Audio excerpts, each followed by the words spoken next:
People think of Hiroshima and Nagasaki as the only uses of nuclear weapons, but as people will know, there's actually been more than 2,000 nuclear explosions around the world.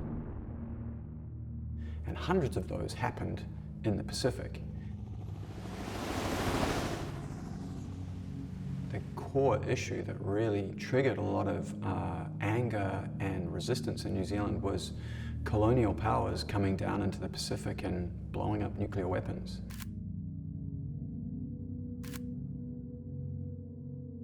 When nuclear-powered and nuclear-armed warships were coming into New Zealand harbours, the people of New Zealand would get in their boats and actually blockade those ships to try and prevent them from coming into the harbour.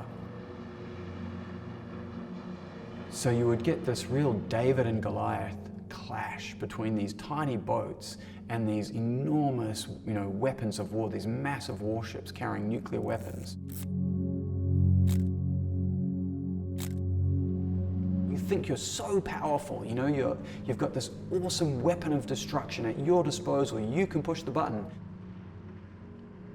And this guy's there in shorts and a life vest, and he leaps onto your boat and looks up at you and says, "Get out of my harbour, you are not welcome here with your weapons of death." New Zealand, 2 explosions have destroyed the peace protest sank at her berth at Marston Wharf. The crew was missing after sinking, and his body was found by police divers.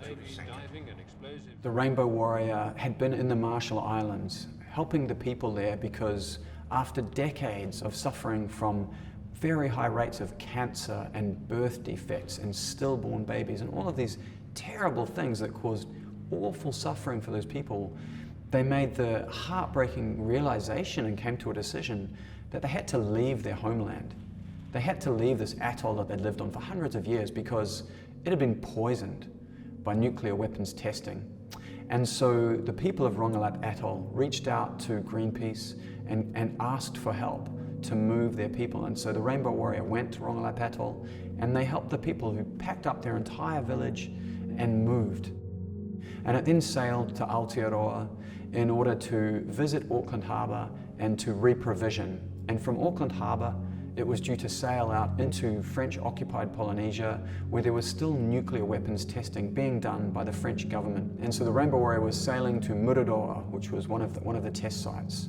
Unfortunately, it was never able to make that journey because while it was docked in Auckland Harbour to reprovision, the French government bombed the Rainbow Warrior.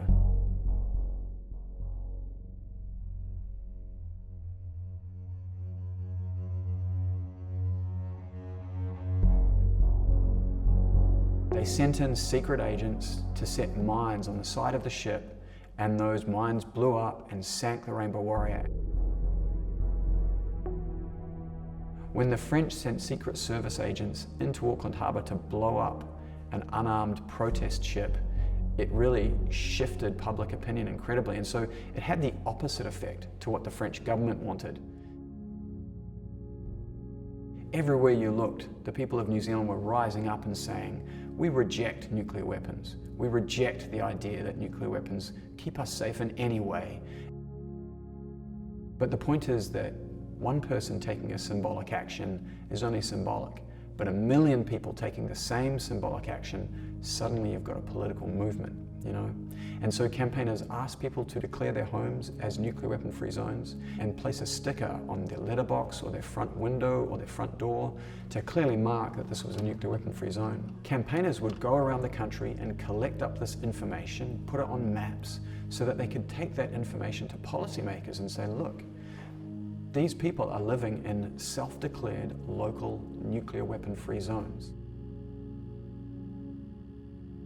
And then by 1982, you had your first nuclear-free city declared by the City Council of Christchurch in the South Island of New Zealand. And by 1984, it became a nuclear weapon-free zone, and suddenly individual acts had become this mass political movement that told the leaders of New Zealand that the people of New Zealand were demanding action for change. They were demanding a nuclear weapon-free zone that would encompass the whole country.